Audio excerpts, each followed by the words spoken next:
Hey everyone, in this video we're meeting up with Heather and Curtis to tour their DIY Sprinter van conversion. They're a creative couple who decided that living in a van was the best way to pursue their artistic goals without the pressure of renting or owning a home. The only catch is that they didn't have a big budget for their conversion, so they bought a rusty old Sprinter van and they used a mix of reclaimed and secondhand materials and things they found at the dollar store and IKEA for their build. I think they surprised even themselves with how nice and functional the conversion ended up being, so let's go check it out. This video is sponsored by NordVPN. We'll give you more information about them at the end and a discount code for a great deal on their VPN service. The name of our van is we've named him Charles Darvan after our favorite exploring geologist, which is cool and a little nerdy, I would say. So our van is a 2006 Dodge Sprinter, and we got him for like $10,000, which is incredibly cheap for a Sprinter van. And then the rest of the build we did for about $10,000 again, and that's all inclusive with like building supplies, solar, everything. So we didn't know what we were doing and we didn't really have a lot of money to do it. So we did use a lot of reclaimed materials. A lot of the reclaimed material did come from my sister's property, so it makes me think of family. And we also Frankensteined some furniture pieces. This used to be a dresser in my dad's house and he didn't need it anymore, so we brought that in. And it just is a way for us to remember things that our past life. We have some furniture from our old apartments and they help us remember the journey, because you got to remember where you started to appreciate where you are. This is my kitchen.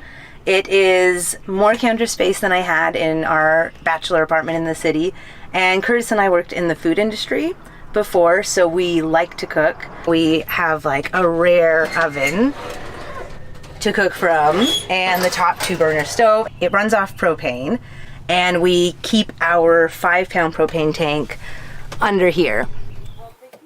And a lot of the design elements that you'll see are actually to like cover things up in the build, because it was a DIY process, so it was a huge learning curve.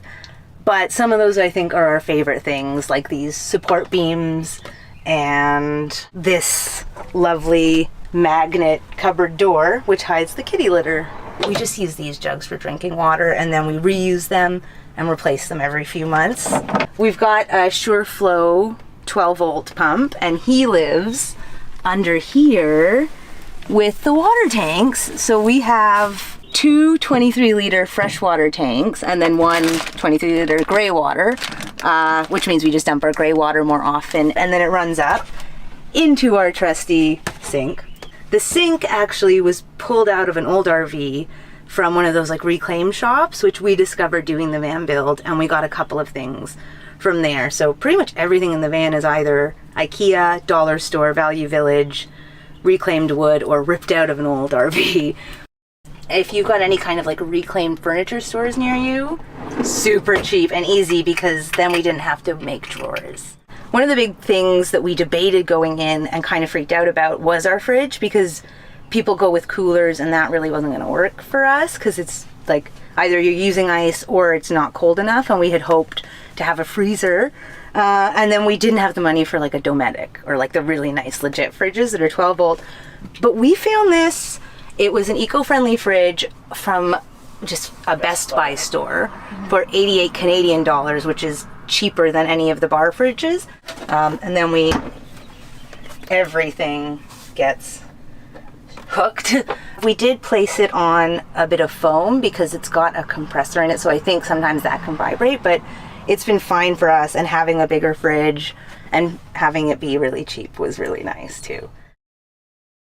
So now we enter the family room, or the living space. So we went with a Lagoon table leg, which was very hard to find in Canada, but also necessary. It really is the nice thing. So it allows us to have a table that can move around with us. So the table is almost what led to the rest of the design. Now Curtis and I are not extreme sports people, so we didn't need a big garage. So we did go with the couch bed because we wanted to socialize and we wanted to hang out.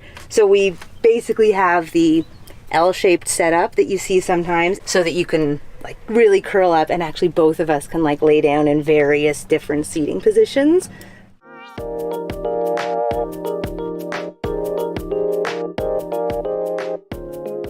So this is just a memory foam mattress. These slats just slide out, and then we take these 2 extra cushions and fill the gap in, and then we have one just smaller than a double mattress, but it works well for us because it's what we ended up with. And it's very comfortable because I'd never had memory foam, so it actually is the most comfortable bed I've had so far. So one of the biggest things that people wonder about is, and we wondered about, is where do you keep the bedding when you're not using it, so we keep it in here, in a bedding cupboard. Side thing, nobody ever talks about the seams in the mattress, like when you put the pillows together, and it can be really uncomfortable. So we just fold like a big blanket down on top instead of putting a fitted sheet around. Makes it a lot easier. And this cupboard door also ripped out of an old RV with the hardware. So that was definitely just easier than getting it. And then it's part of our whole clothing unit.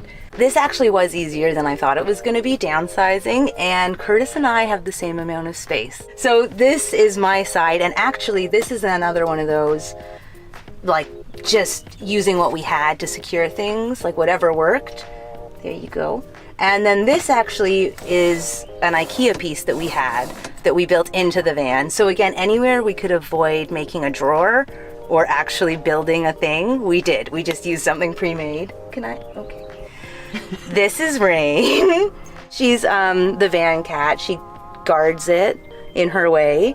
And she's sort of the biggest reason we ended up doing van life instead of digital nomad life, was because we couldn't handle being away from her. But I don't know if every cat would work in a van, but she was always harness friendly.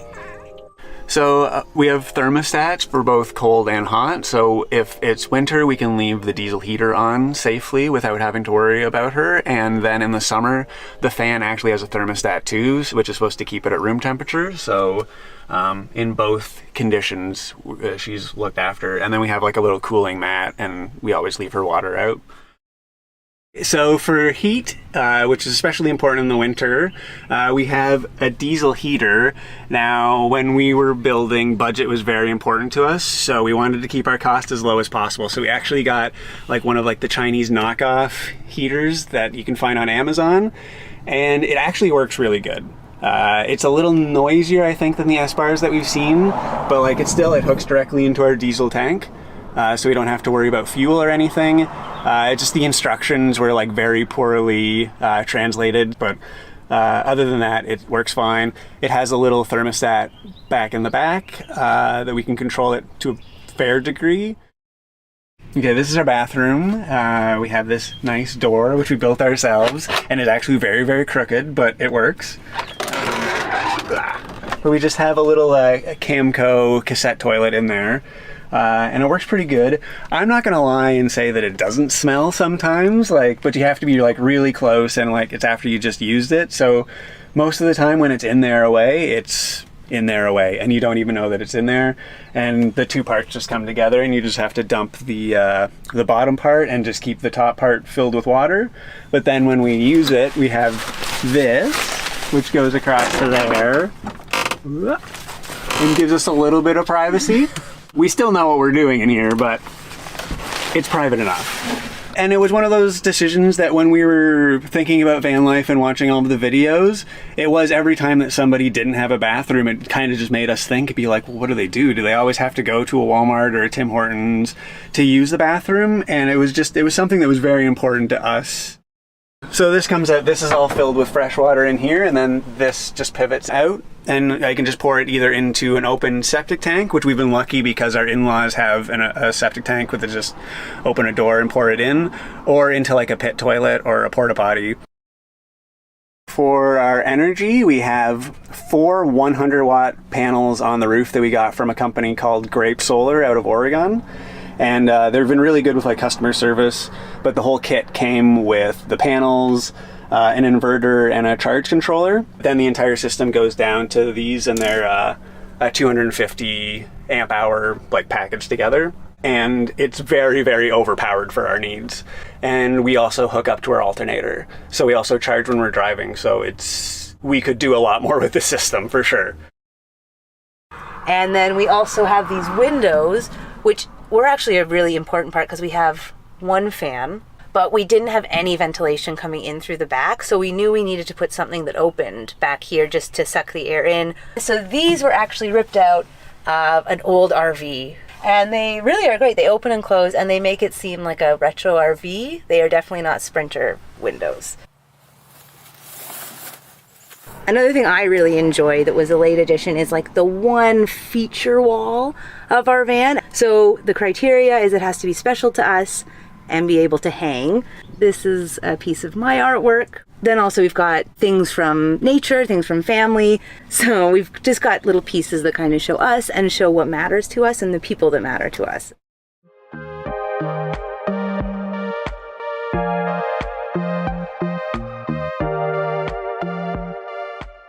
We have a graphic and web design company called Whole Picture Media, and we also do like some social media consultation with that. And then I make some royalties from a comedy album that I recorded years ago, and I put some short stories and fiction stuff online, and Heather has her Etsy store where she sells her artwork, so like we just have a bunch of different revenues trickling in, and that's how we make a living.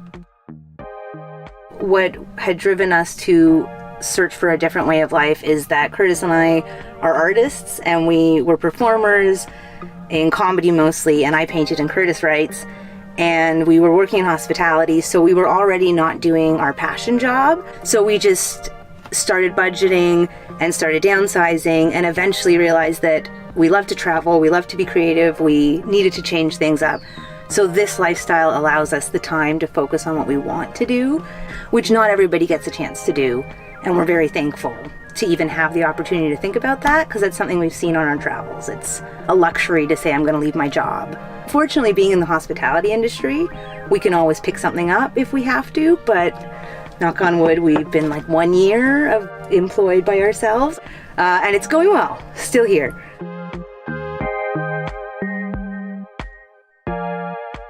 If you want to follow Heather and Curtis, you can check out their YouTube channel, which is called Travels of Heather and Curtis. We also want to thank NordVPN for sponsoring this video. NordVPN is a virtual private network service that you can activate to get a secure connection when you're using the internet. We use them all the time when we travel because of all the public Wi-Fi networks we use, and it makes us feel more secure when we log into important accounts. Using NordVPN is also a great way to make sure you're using the internet without censorship, because you can choose the country that you're browsing the internet from, regardless of where you are in the world. For example, if we're in Canada and we want to browse the internet as though we're in the US, we can select a server in the US and browse as though we're there. And there's also no bandwidth limit, so you can use it as much as you want.